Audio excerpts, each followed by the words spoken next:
గౌరవ రేవంత్ రెడ్డి అన్న, మీరు నిన్న వీళ్ళని మాట్లాడుకుంటా తెలంగాణ భాష మాట్లాడుతున్నాం. మీరు కలం పట్టనోడు కూడా ఏమన్నారంటే వాడు విలేకరియా అన్నారు మీరు.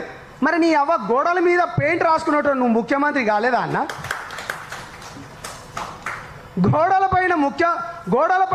పైన పెయింట్ రాసేటోని నువ్వు ముఖ్యమంత్రి అయినప్పుడు తెలంగాణ ఉద్యమం గురించి, తెలంగాణ అస్తిత్వం గురించి, తెలంగాణ నీళ్లు నిధులు ఉద్యోగాల గురించి కొట్లాడి సాధించుకున్న ఈ తెలంగాణ రాష్ట్రంలో 100 కోట్లు పెట్టుబడి పెట్టనోడు పాప మా యూట్యూబ్ పుణ్యమా అని చెప్పి, ఫేస్బుక్ పుణ్యమా అని చెప్పి మా గొంతుకలు వినిపించడానికి ఇవాళ కొత్త తరం, నవతరం, యువతరం రక్తం ఉడకలిచ్చింతే ఈ కొత్త యువకులు 4.5 కోట్ల గొంతుకై ఇవాళ వీళ్ళు మాట్లాడుతుంటే ఇవాళ మీకు కలం పట్టనోడు జర్నలిస్ట్ అంటవా అన్న?